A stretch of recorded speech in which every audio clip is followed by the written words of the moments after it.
하루에도 수십 번씩 휘몰아치는 감정의 변화. 그 소용돌이에 휘말리는 순간 우울증에 빠져든다.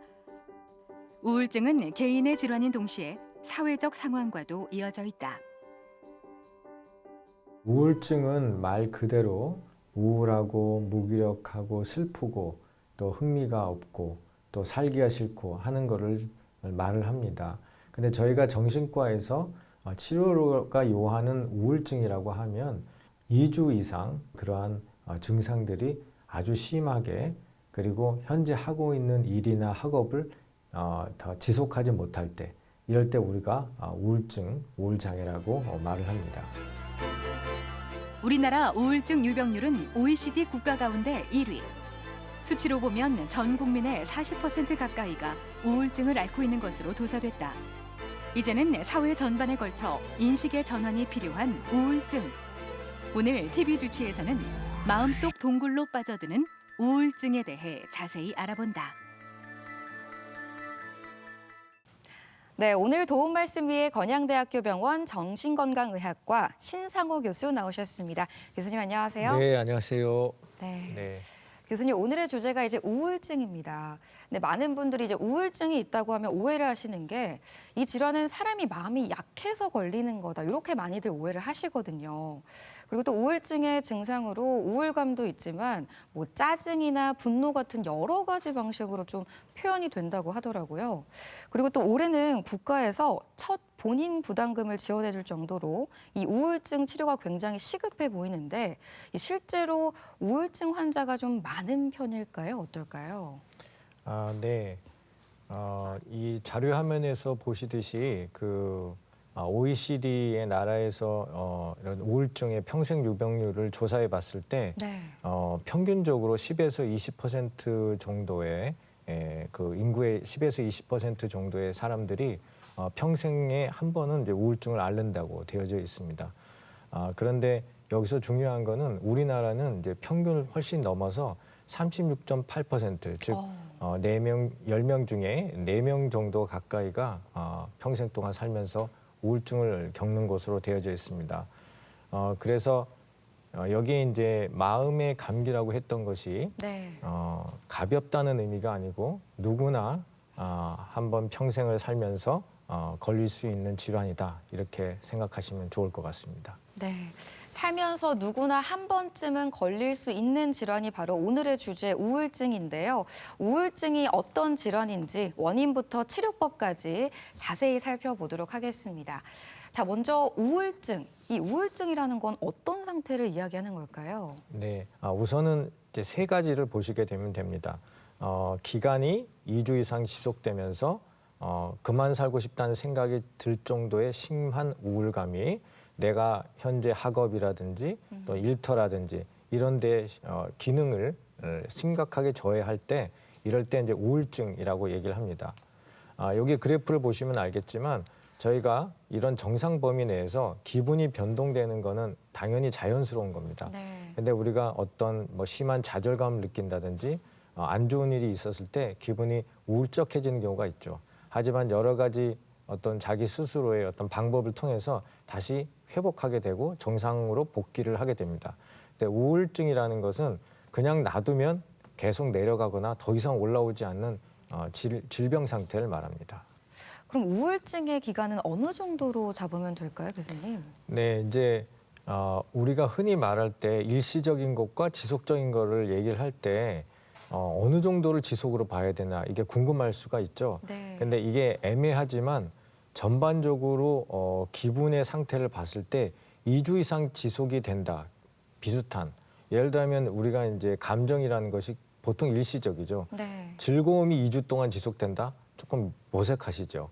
말하자면 또 불안감이 2주 동안 지속된다? 그것도 어색합니다. 그렇죠. 그러니까 어느 기분 상태가 2주 이상 지속된다는 건 어딘가가 조금 고장이 났다는 걸 의미합니다. 그래서 1주도 아니고 2주 정도를 우리가 이제 연구를 통해 가지고 그 정도 지속이 되면 다시 자연스럽게 회복이 되지 않는다는 것을 연구 결과를 통해서 알게 되었고 그 2주로 이제 정해 놨습니다.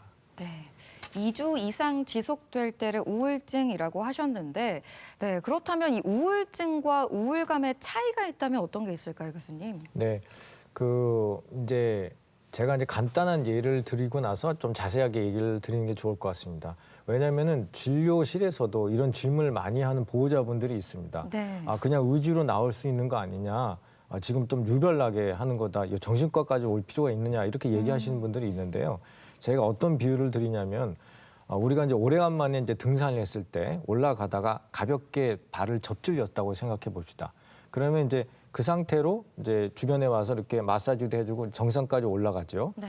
그런 경우에는 뭐 어느 정도 지나고 나면 뭐 팥을 붙이거나 하면은 뭐 일주일이나 열흘 정도 지나면 낫게 됩니다.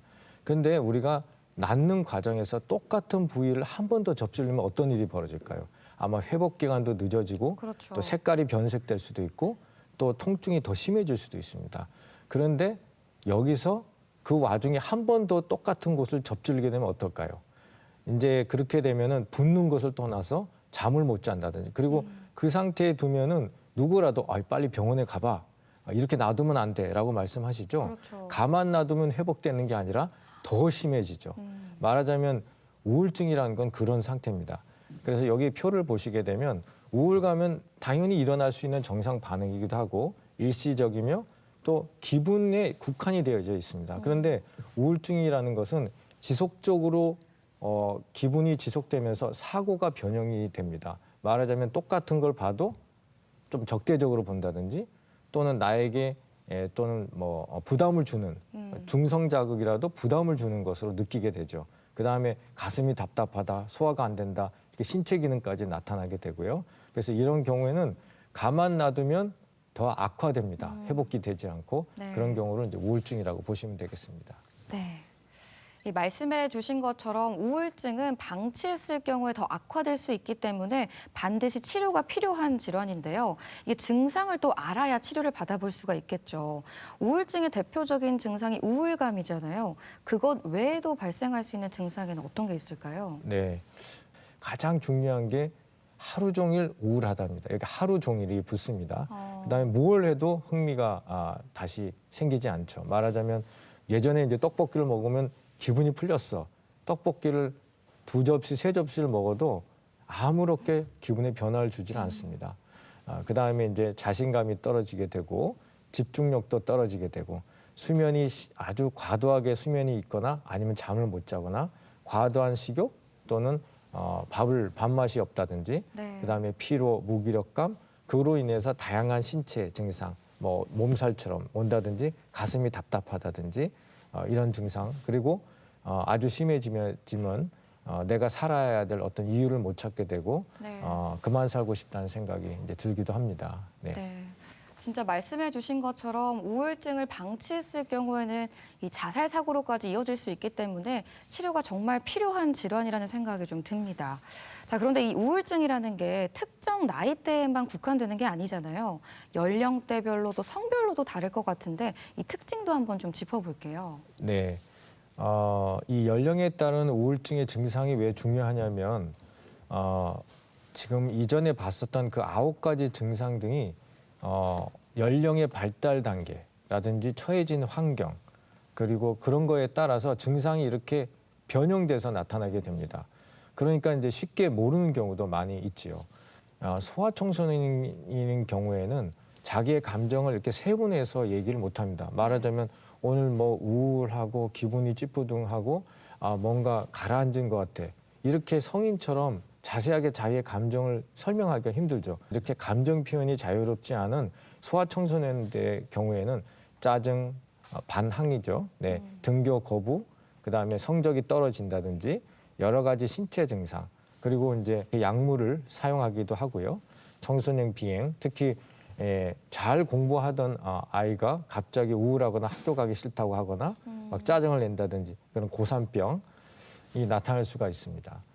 중년 같은 경우에는 이제 서서히 이제 건강이 불편해지는 시기가 되죠. 이제 뭐 혈압, 당뇨, 그다음에 여러 가지 이제 건강상의 문제가 생겨나게 됩니다. 그래서 건강에 대한 염려, 그다음에 자기가 돌보고 있는 가정이나 또는 회사 이런 데에 대한 어떤 자기가 역할을 못한다는 어떤 죄책감, 그리고 여기에 보시면 알겠지만 공허감과 연관되어져 있는 빈둥지 증후군, 말하자면 자기의 역할이 서서히 없어도 되는 어떤 시기가 도래하게 되죠. 어떤 직장에서의 어떤 위치, 가정에서의 위치 이런 것 때문에 이제 공허감을 느끼기도 하고요. 특히나 이제 뭐 부부간의 갈등이라든지 이런 것 때문에 우리가 흔히 말하는 화를 참지 않으면 안 되는 그런 네. 화병 이런 형태로도 나타납니다. 특히 노인과 같은 경우에는 노인들은 당연히 몸이 아픈 곳이 있습니다. 그러다 보니까 우울하게 되면 아픈 몸의 신체 증상에 우울감이 더해져서 나타나게 되죠. 그러니까 심한 우울감은 심한 신체 증상으로 나타나게 되니 많은 분들이 정신과보다는 뭐 소화기내과 또는 뭐 심장내과, 그다음에 두통 때문에 신경과 이렇게 가면서 여러 가지 검사를 하지만은 결과적으로는 이제 원인을 찾지 못해가지고 정신과로 이렇게 자문 의뢰되는 경우가 많이 있고요. 특히나 이제 기억력이 저하됩니다. 이거는 나중에 우울증으로 인해서 인지 능력이 떨어지는 경우하고 실제 치매하고 그러니까 어떻게 다른지 그것도 한번 살펴보도록 하겠습니다. 네. 자, 이렇게 소아부터 노인까지 우울증 증상을 간략하게 살펴봤는데요. 하나씩 좀 자세히 들여다보겠습니다. 자, 먼저 소아 청소년기 우울증의 특징이 있다면 어떤 게 있을까요? 이제 영어로 보시게 되면 마스크 있죠, 마스크. 마스크요? 네. 가면 쓰는. 네, 가면입니다. 네. 말하자면 우울한 감정이 정확한 언어적인 표현으로 발현되지 않기 때문에 여러 가지 다른 증상으로 다른 마스크로 변형돼서 나타나는 경우가 많습니다. 네. 그래서 사실은 굉장히 힘들죠. 그렇죠.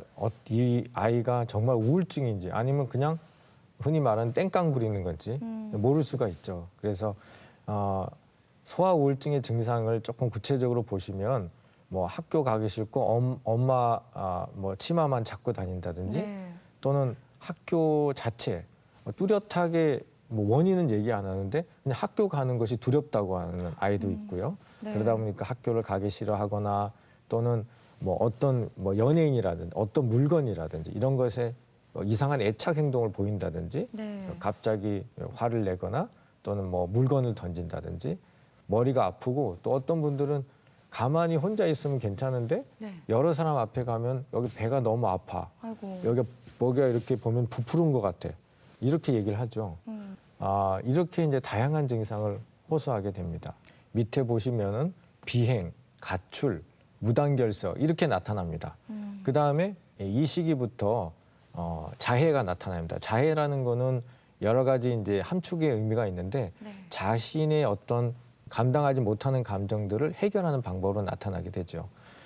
이제 평가라든지 진단이 중요한 이유는 그 말대로 여러 가지 우울한 증상들이 마스크를 쓰고 나타나기 때문에 이것이 사춘기의 일시적인 건지 아니면은 그냥 주의 집중 못해서 학교를 가기 싫어하는 주의력 결핍 과잉 행동 장애인지 안 그러면 실제로 자기가 어떤 사회적인 도덕이나 윤리에 대해서 조금 무감각해서 여러 가지 품행 장애를나 약물 남용을 하는 건지 감별하는 게 중요하다고 볼 수 있겠습니다.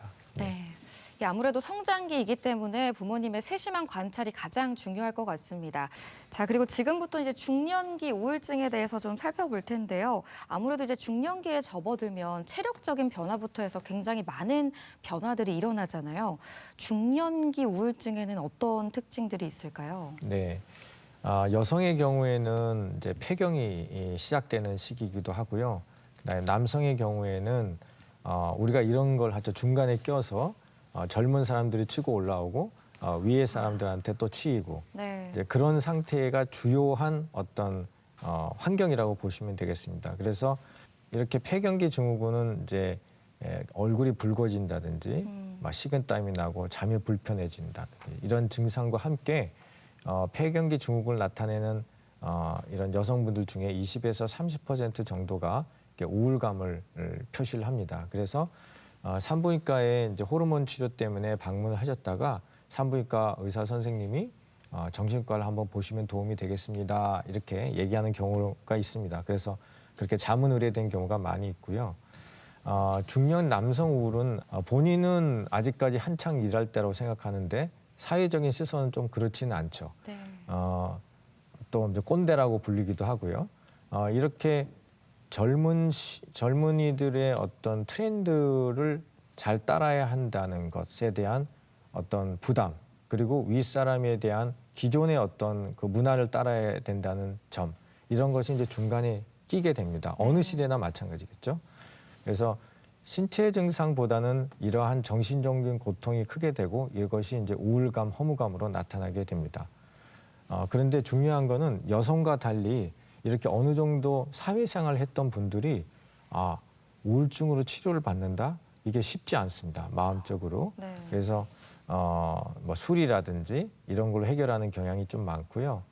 노령 인구가 계속 증가함에 따라서 노인성 우울증도 잘 살펴봐야 한다고 하셨거든요. 이 특징 좀 짚어주세요. 네, 그 노인 우울증의 특징을 한번 보시게 되면 조금 젊으신 분보다 내가 슬프다, 우울하다 이런 말을 잘 하지는 않으세요.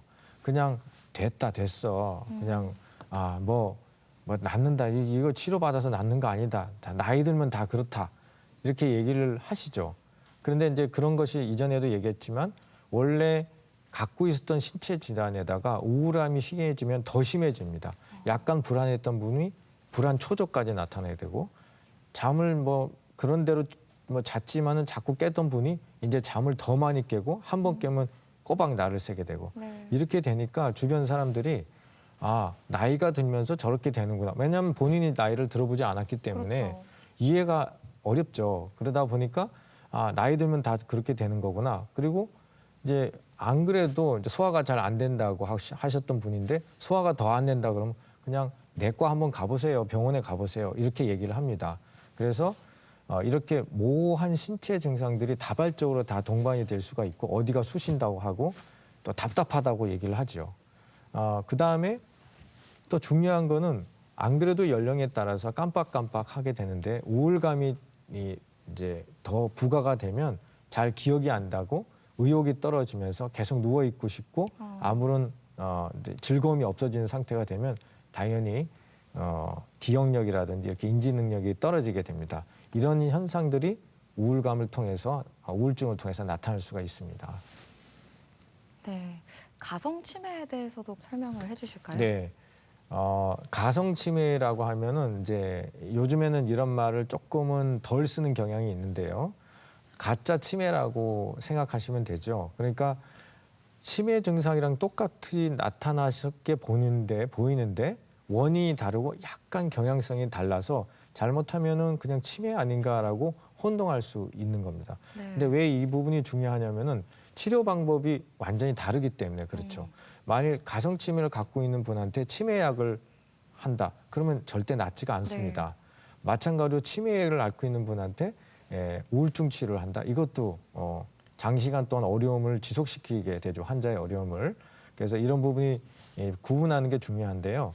어떻게 생각하시면 되냐면 진짜 치매에 있으신 분들은 기억력이 떨어지지 않았느냐 이렇게 검사를 하려고 그러면 안 떨어졌다고 얘기합니다. 어떻게든지 거짓말하시는 거예요? 그렇죠.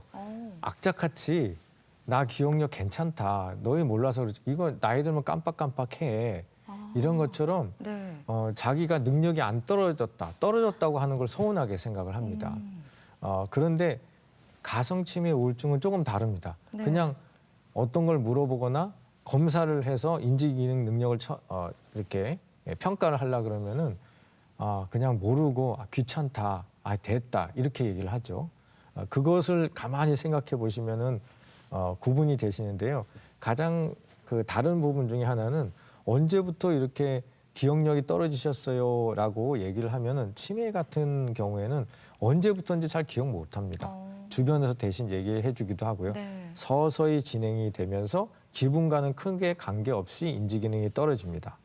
근데 가성치매인 경우에는 언제부터 이렇게 기억력이 떨어지셨어요? 이렇게 여쭤보면 네. 지난 여름부터 안 그러면 지난 설 지나서부터 이렇게 어떤 시기가 조금 구분이 되죠. 이런 것이 조금 다른다고 생각하시면 됩니다. 그리고 마지막에 보시듯이 우울증으로 인해서 인지기능이 떨어지는 경우에는 잘 치료하면 다시 인지기능이 회복이 됩니다. 치매와 달리요. 네. 네. 대전 MBC 건강 플러스 오늘은 우울증에 대해서 살펴보고 있는데요. 이번에는 병원에 직접 찾아가 환자들을 만나보고 진단 방법과 치료법에 대해 살펴보겠습니다. 화면으로 만나보시죠. 우울증은 하나의 원인이라기보다 생물학적, 심리적 또는 환경적인 요인이 복합적으로 영향을 미친다. 특별한 이유 없이 불안하고 우울한 감정이 지속된다거나 어떠한 일을 해도 의욕이 생기지 않는데 식습관의 변화와 수면 습관이 달라지는 등 학업과 직장, 사회관계 속에서도 다양한 영역의 기능 저하를 가져온다. 어디가 불편해서 오셨어요? 네, 요즘에 그냥 뭐를 해도 의욕이 좀 없고 그리고 우울한 기분도 들고 좀 심할 때는 그만 살고 싶다는 생각도 들고 해서 왔습니다. 그렇게 뭐 울적하고 불안하고 그랬던 게 언제부터 시작됐는지 좀 알려주시겠어요? 한 6개월 정도 된 것 같고요.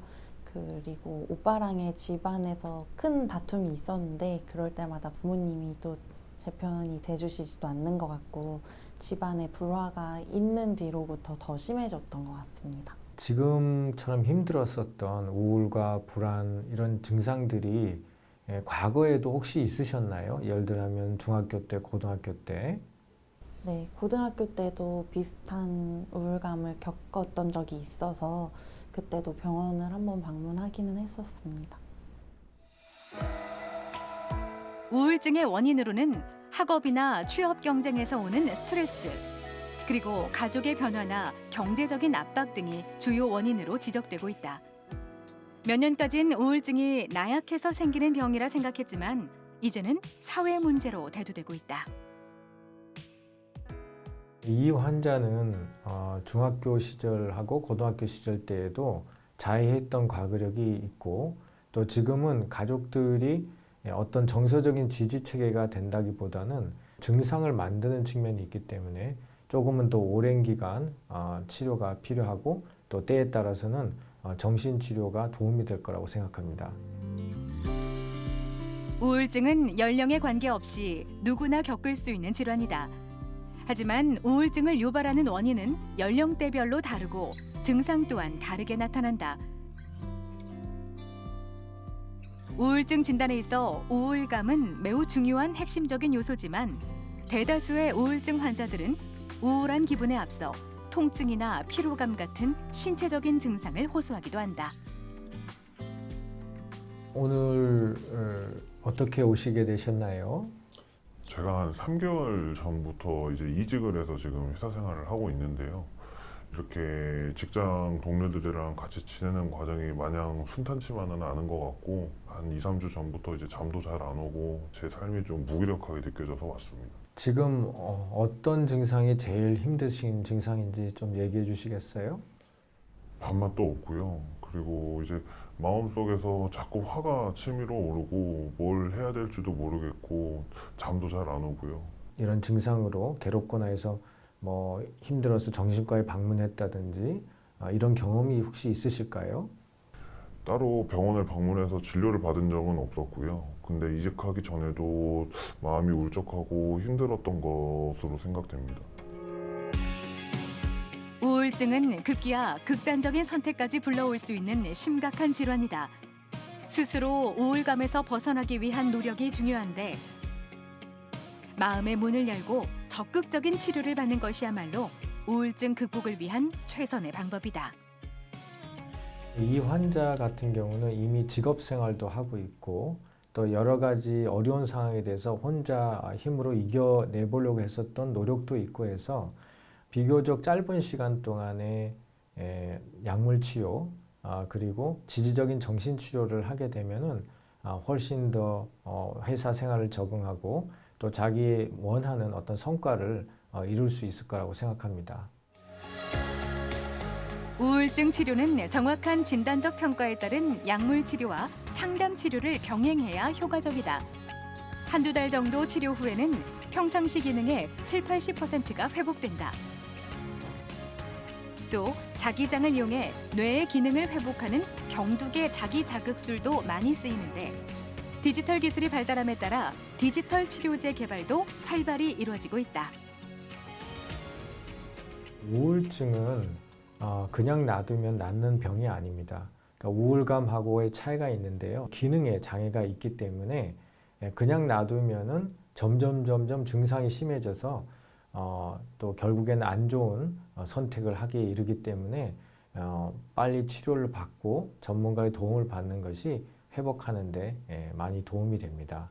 그리고 이러한 어떤 치료를 통해서 본인이 좀 삶의 활력을 얻게 되면 주변의 가족들이라든지 아니면 같이 일하는 동료들에게도 큰 활력이 되기 때문에 숨기지 말고 꼭 찾아서 도움을 받으시면 좋겠습니다. 우울증에 있어 우울감은 하나의 증상일 뿐 다양한 증상들이 복합적으로 모인 질환이 바로 우울증이다. 우울증의 치료는 무엇보다 전문의와의 신뢰가 바탕이 돼야 한다. 중도에 포기하지 않고 꾸준히 치료받는 것이 중요한 우울증. 그 치료의 첫걸음은 꼭 극복할 수 있다는 믿음이다. 네, 병원을 찾아가서 환자들을 만나보고 우울증에 대해 살펴봤습니다. 자, 교수님, 사실 예전에는 우울증 하면 이게 나약해서 걸리는 거다라고 생각을 많이 하셨는데 최근에는 우울증을 바라보는 관점이 좀 많이 달라졌다고 들었습니다. 과거와 현재는 어떻게 좀 차이가 있을까요? 네, 이 부분이 이제 중요한 부분인데요. 과거에는 아까 전에 아나운서 분이 얘기하셨지만 그냥 심리적인 문제로만 생각하고 현재까지 많은 분들이 그렇게 생각을 하고 있습니다, 실제로. 네. 그래서 이해를 못하죠. 왜 우울하다고 얘기하는지. 그렇게 심리적인 문제뿐만은 아니고요. 이제 원인에 대해서 나중에 또 설명을 드리겠지만 뇌 과학이 발달하게 되면서 우울하신 분들에 대한 어떤 연구가 계속 진행이 되고 있습니다. 그래서 여기 화면에 보시면 아시다시피 네. 그냥 이 머리 안에 문제가 없고 마음만 바뀌다 이게 아닙니다. 그러니까 여기 보시면 네. 정상적인 환자분들의 경우에서는 붉은색이 많이 있죠. 근데 우울증에서는 붉은색이 좀 사라졌습니다. 붉다는 건 에너지가 높다는 건데요. 네. 에너지가 저하되어 있습니다. 말하자면 뗄감이 많이 없는 거죠. 그러니까 뗄감이 없는데 뗄감을 주지 않으면 계속 차갑게 식어가겠죠. 약간 무기력해지는군요. 네, 무기력해지기도 하고 싶은 마음도 떨어지고. 근데 가만히 놔두면 점점 뇌가 변화가 일어납니다. 그래서 뇌와 정신이 별개가 아니라 그냥 좀 쉽게 얘기하면 뇌가 정신이다, 뇌가 마음이다라고 생각하시면 됩니다. 네. 그래서 그렇게 되면 이제 치료하는 방향성도 나타나게 되죠. 그러면 뇌를 약으로든지 안 그러면 다른 방법으로 뇌를 바뀌게 되면 마음이 바뀔까요? 바뀝니다.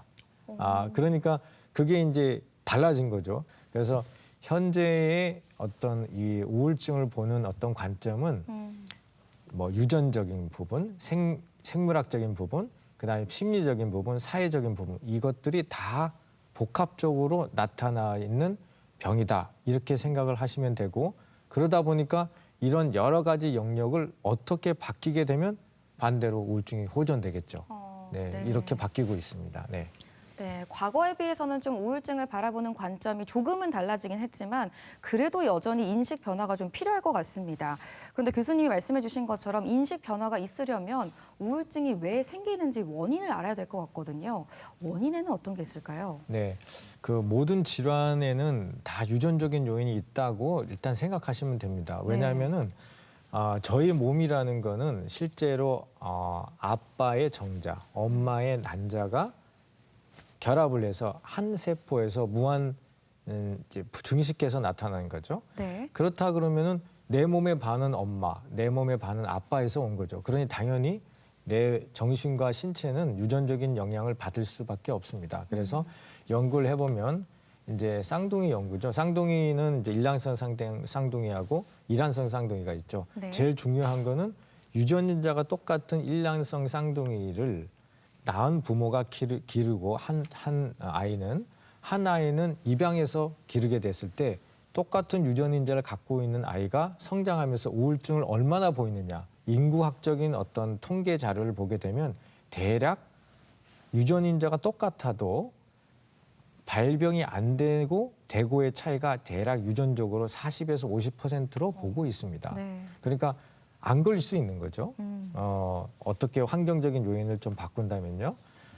그다음에 이제 엄마나 아빠 또는 할아버지 할머니 이렇게 직계 가족이 우울증이 걸렸다 하면 자기가 우울증에 걸릴 확률이 그렇지 않은 사람들에 비해서 2, 3배 높다는 것도 알고 있으시면 좋을 것 같습니다. 또 하나는 생물학적 요인 카테고리에 한 가지가 더 들어갔는데 그게 신경생화학적 요인입니다. 아마 세로토닌을 뭐 행복 네, 뭐 행복 물질, 호르몬. 네, 호르몬이라고 알고 있으신 분들이 있죠. 근데 이런 것들은 기분을 조금 업시키는 물질들입니다. 그래서 따라서 이 물질이 낮아져 있겠죠. 특히 세로토닌이 낮아져 있기 때문에 네. 이런 것들이 원인을 일으킨다고 되어 있고요. 그 다음에 또 하나는 시상하부 뇌하수체 부신필이 좀 어려운데 이게 스트레스 호르몬이라고 생각하시면 됩니다. 네. 스트레스 호르몬이 너무 과도하게 나타났을 경우에 여러 가지 신체 변화를 일으키게 됩니다. 그리고 감정을 담당하고 있는 주요 이제 위치가 뇌에서는 변형계라고 하는데요. 변형계의 부피가 작아져 있다든지 껍질이 얇아져 있다든지 이렇게 구조 이상이 생겼을 때 우울증이 생긴다고 또 얘기를 하고 있습니다. 또 나머지 두 가지가 심리적 요인과 환경적 요인인데요. 심리적 요인은 이제 성격적인 특성이라고 이제 이렇게 쉽게 이해하시면 됩니다. 환경적 요인은 지금 현재 내가 어떤 스트레스를 받느냐 그것에 따라서 생물학적 요인도 있고 심리적 요인도 있지만 환경적 요인이 아주 편안하다. 그러면 우울증이 생기지 않을 수도 있겠죠. 그래서 이러한 것들이 복합적으로 나타난다. 이렇게 생각하시면 됩니다. 네.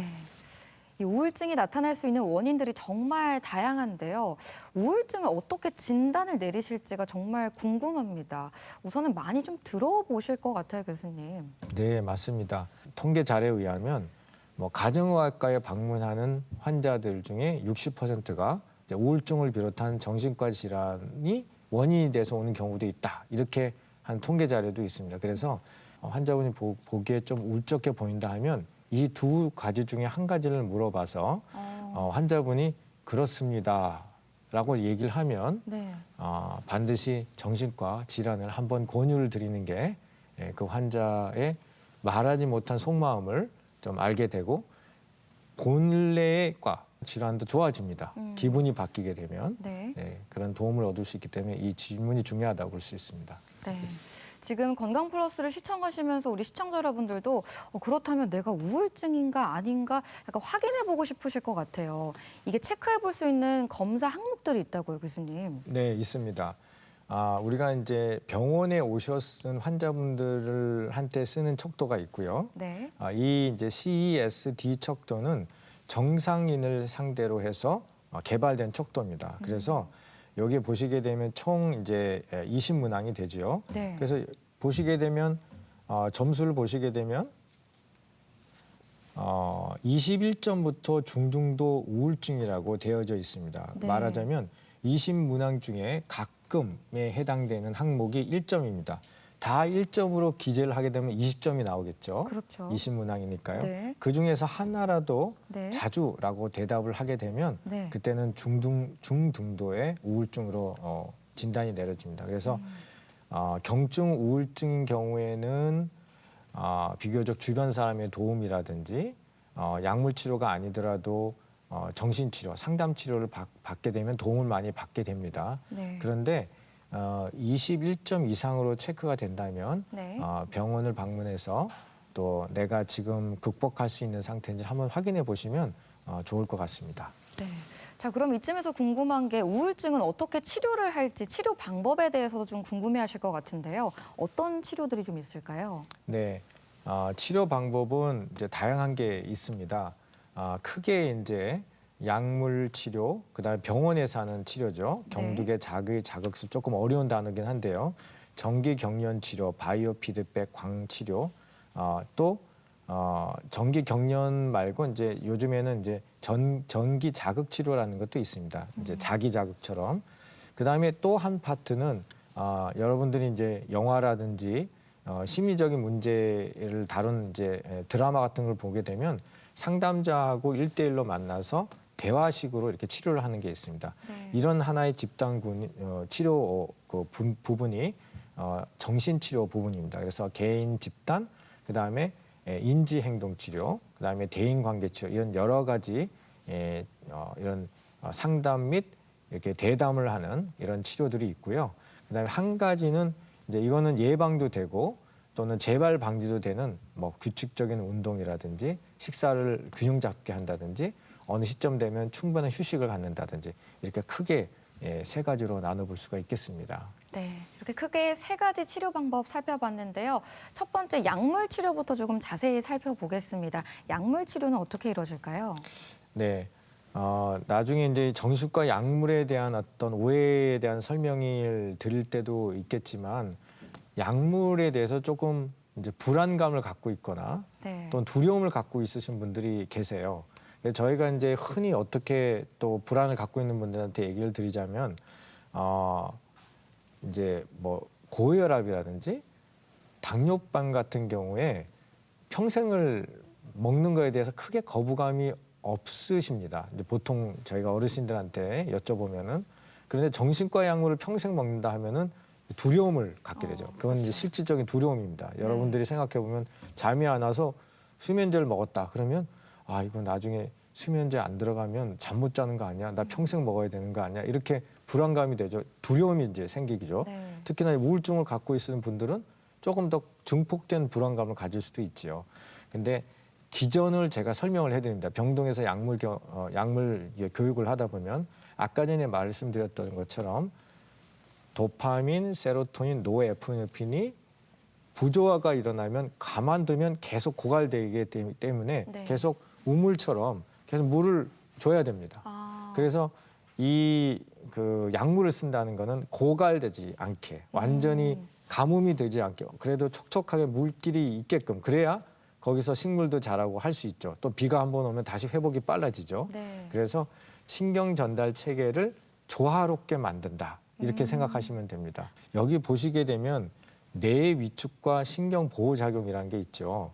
그래서 우리가 얘기했었던 것처럼 가만 놔두면 고갈됩니다. 그러니까 이제 뭐 우울증을 아주 오랜 기간 앓았던 분들은 치매가 더 유발된다. 뭐 이런 반론되는 연구도 있긴 하지만 우울증을 많이 앓았으면은 치매로 바뀐다는 가능성이 높다는 연구가 훨씬 많습니다. 그래서 뇌의 위축은 결과적으로 우울증뿐만 아니라 뇌의 기능을 떨어뜨리기 때문에 항우울제를 복용하게 되면 여러 가지 신경 전달 물질이 다시 정상화되면서 뇌의 위축을 막을 수 있기 때문에 그것이 즉 신경 보호 작용을 그런 역할을 한다고 볼 수 있습니다. 네. 사실 약물에 대한 오해들이 굉장히 많잖아요. 이 부분도 좀 간략하게 짚어주시면 좋을 것 같아요. 네. 중독이 되지 않습니다. 네. 특히 항우울제는 중독, 내성, 그다음에 이런 의존 이런 경향성이 굉장히 낮기 때문에 안심하셔도 되고요. 정신과 약은 한 번 먹기 시작하면 평생 먹어야 된다. 이렇지 않습니다. 저희 의사들의 목표가 네. 환자분들이 병원에 안 오는 거죠. 그래서 저희들이 어느 정도까지 증상이 회복이 되게 되면 서서히 약을 줄이게 됩니다. 줄여서 괜찮은지 보고 또 줄여서 괜찮은지 보고 줄이는 동안에 내가 이전에 겪었었던 여러 가지 불편한 환경들이 개선이 되게 되면 다시 나의 몸 자체에서 신경 전달 물질이 다시 회복돼서 약을 먹지 않아도 되는 그런 시기가 오게 되니까 걱정하지 않으셔도 되겠습니다. 네. 자, 그리고 또 아까 이제 우울증 치료에 사용되는 것 중에 하나가 이제 자기장 치료, 광 치료 이런 것도 이야기해 주셨거든요. 이것도 좀 간략하게 설명해 주실까요? 네. 우리가 보통 우울증을 갖고 있는 환자분들은 왜 전두엽에서 더 앞에 있는 전두엽이 활성화가 떨어져 있습니다. 네. 그래서 약물로 잘 치료가 되면 활성화가 다시 회복되는 것처럼 그 부위를 자기장을 줘서 자극을 계속 해줍니다. 네. 그렇게 되면 거기에 따뜻해진다는 말하자면 빨간색이 그 많이 포도당 없었었죠. 같은, 네, 그 빨간색이 다시 빨갛게 됩니다. 그래서 그 이후에 이런 자극을 계속하다 보면 우울증이 기분이 많이 편안해졌다 이렇게 표현을 하죠. 뇌 기능이 그래서 활성화가 되는 거군요. 뇌 기능이 활성화되는 네. 거죠. 그래서 이제 여기는 자기장도 있고 여기에 그 사진에는 없지만 전기로 자극하는 것이 있습니다. 이거는 전기 경련 치료하고는 조금 다른데요. 네. 전기 자극을 아주 미세하게 자극을 주는 치료가 있고요. 광 치료는 이제 우울증의 9가지 단계 중에 수면과 관련된 것이 있었죠. 과도한 수면, 그다음에 과도한 또는 불면, 그다음에 먹는 것이 증가했거나 감소했거나 이렇게 생활 주기가 이제 교란이 있는 경우에 광 치료를 하게 되면 생활 주기 리듬을 조금 호전시킬 수 있습니다. 네. 그래서 말하자면 이제 자연광에 가까운 어떤 불빛을 뭐 1시간이면 1시간 동안 이렇게 쬐는 거죠. 이런 것들이 도움이 되니까 결국 어떤 의미냐면 여러분들 예방을 조금 더 하시고 싶다면 네. 바깥에 나가서 햇빛을 쬐는 것도 많이 도움이 될 수 있죠. 네. 네, 그렇게 생각하시면 되겠습니다. 자, 그리고 이렇게 치료도 너무 중요하지만 사실 스스로도 운동을 많이 해야 되잖아요. 해볼 수 있는 운동법에는 어떤 게 있을까요? 네, 여기 이제 기술에 놓은 것을 보시게 되면 조금 어렵다고 느낄 수는 있는데요. 매주 3번, 한 번에 30분, 그다음에 9주 이상. 이제 요거는 왜 이렇게 구체적으로 되어져 있냐면 네. 이런 세팅으로 연구를 한 결과에서 효과가 나타났기 때문에 이렇게 세팅을 한 겁니다. 근데 이걸 다 지킬 수는 없지요. 그래서 제 생각에는 뭐 일주일에 한 뭐 3번, 2-3번 이상 가볍게 운동을 한다. 한 30분 이상 뭐 스트레칭을 한다든지 이렇게 하면 도움이 됩니다. 제가 그리고 가장 알려드리고 싶은 건 이건 이제 제 경험인데요. 네. 요즘에 이제 뭐 러닝 크루라고 해서 젊은이들이 아. 달리기를 많이 한다고 네. 제가 들었습니다. 저도 이제 그 마라톤을 이제 완주를 3번을 했고, 정말요? 네. 근데 공식 기록도 갖고 있는데 제가 추천드리는 거는 어떤 고민이 많을 때 여러분들이 그 고민을 머릿속으로 해결하려고 하면 어떨까요? 머릿속에 안 그래도 복잡한 생각이 있는데 그것을 또 사고나 뭐 머릿속의 것으로 해결하려고 하면 부하가 더 걸리죠. 부하가 걸립니다. 그래서 부하가 걸린다는 건 어떤 의미냐면 에너지 소모가 많죠. 여러분들이 너무 지치게 힘이 들었을 때 어떨까요? 집에서 이렇게 누워 있게 되면 뭔지 무기력하게 되죠. 마찬가지로 생각이 너무 많아지게 되면 그 경로가 점점 에너지가 소진이 되고 울적해지고 가장 안 좋은 결과를 예상하게 됩니다. 그래서 제가 그때는 어떻게 얘기를 하냐면 무조건 생각이 복잡해질 때는 거기서 스탑을 하고 몸을 움직이라고 얘기를 합니다. 그래서 가볍게 뛰게 되면 이렇게 엉켰던 실타래가 조금은 이제 편안해지면서 또 여러 가지 아이디어가 생길 수 있고 기분도 좋아집니다. 네. 네. 에너지를 바깥으로 좀 발산할 수 있는 운동도 해보시면 네, 좋을 맞습니다. 것 같습니다.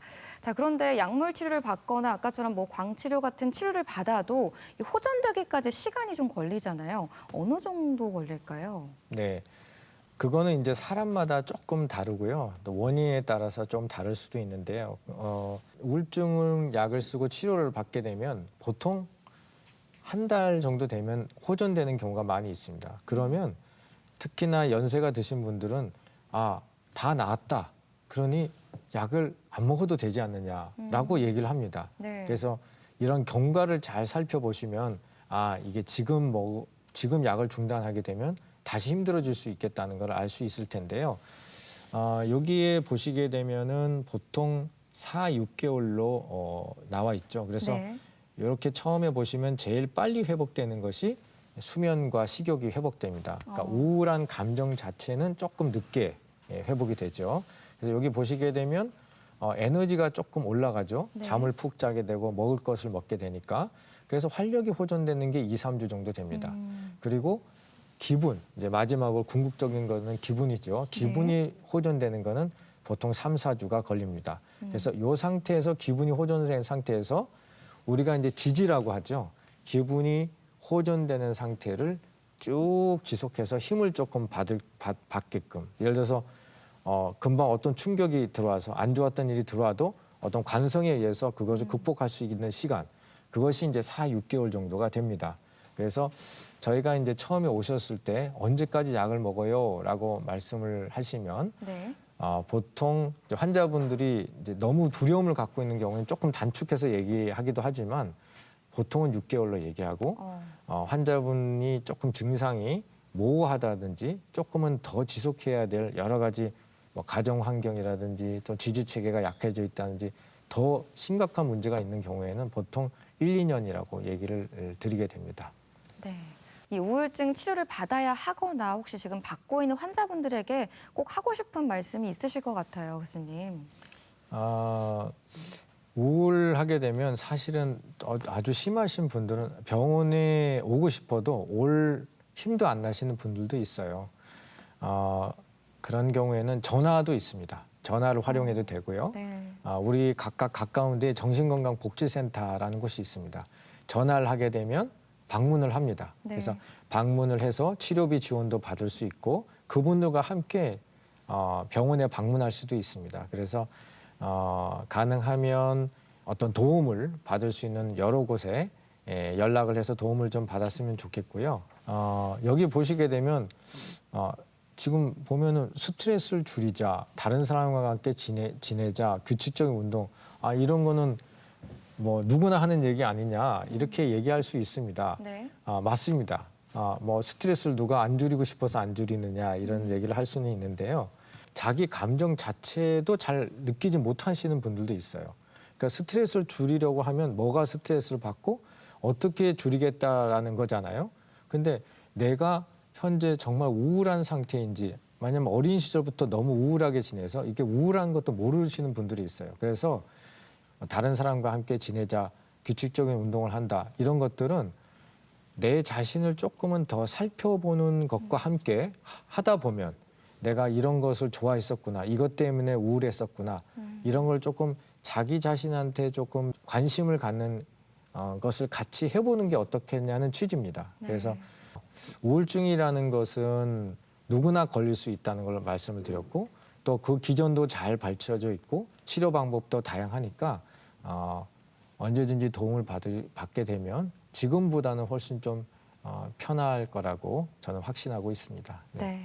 그리고 우울증 환자도 그렇지만 이 가족분들의 이 지지가 또 굉장히 중요하잖아요. 가족분들에게 또 전하고 싶은 말씀이 있으시다면 어떤 게 있을까요? 네, 저희가 이제 가족분들은 이제 우울한 어떤 자기의 가족의 멤버들을 살펴보는 것 자체도 사실은 힘들 수 있습니다. 자기가 이제 예를 들어서 학교에서 왔는데 어머니가 우울해서 누워 있다, 불 끄고 누워 있다. 여러분 생각해 보시면 어떨까요? 반대로 내가 학교에서 탁 돌아왔는데 엄마가 이렇게 탁 손을 벌려서 어서 왔어 하는 것과 너무 다르죠. 네. 이렇게 가족들이 우울증을 가족 구성원이 우울증을 보게 되면 처음에는 도와주려고 하다가 시간이 지나면 너는 왜 그래? 이렇게 다 너보다 더 나쁜 환경 속에서도 잘 지내는데 너는 왜 그래? 이렇게 짜증을 낼 수 있거든요. 이게 되게 안 좋습니다. 왜 그러냐면 그러면은 죄책감을 갖게 되고 여기선 차라리 내가 없어지는 게 도움이 되겠구나, 이렇게 잘못된 생각을 하게 되죠. 그래서 여러 가지 활동을 참여를 해라, 뭐 운동을 해라, 어딜 가라, 이렇게 조급하지 않는 것이 좋을 것 같고요. 또 한 가지 주의해야 할 점은 그만 살고 싶다라는 것을 언급하게 되면 반드시 의사에게 알려주셔야 됩니다. 약도 꾸준히 잘 챙겨서 먹도록 해주시면 좋지 않을까 생각합니다. 네. 자, 이렇게 우울증의 원인부터 치료법 그리고 대처법까지 살펴봤습니다. 자, 끝으로 우울증에 대해서 꼭 기억해야 할 점 핵심을 한마디로 요약을 해볼 텐데요. 우울증은 네모다. 이 네모안을 좀 채워주신다면요, 교수님. 극복할 수 있는 질환이다. 극복할 수 있는 질환이다. 네. 왜일까요? 요즘에는 여러 가지 그 디지털 약이라고 해서 여러 가지 웹들이나 또는 가상 공간에서 이런 치료에 도움을 주는 여러 가지 어떤 방법들이 있고요. 아까 전에 말씀드렸듯이 자기장 치료, 전기 자극 치료, 또는 이제 전기 경련 치료, 네. 심한 분들, 그리고 여러 가지 개인 상담과 같은 정신 치료, 인지 행동 치료, 이런 것들이 다양하게 있습니다. 그래서 이제 정신 질환을 이제 우울증뿐만이 아니라 좋다는 거는 다 해보십시오라고 말씀을 드립니다. 그래서 하다 보면 이제 극복될 수 있는 그런 질환이라고 생각합니다. 네. 이 우울증은 정말 방치하면 부정적인 결과로 이어질 수 있는 만큼 심리적인 변화가 느껴지신다면 꼭 내원하셔서 치료 받아보셨으면 좋겠습니다. 대전 MBC 건강플러스, 오늘은 우울증에 대해 살펴봤습니다. 지금까지 도움 말씀에 정신건강의학과 신상호 교수였습니다. 오늘 말씀 고맙습니다. 네, 감사합니다. 건강플러스 오늘 준비한 내용은 여기까지입니다. 건강한 한 주 보내시고요. 저희는 다음 이 시간에 다시 인사드리겠습니다. 함께해 주신 여러분 고맙습니다.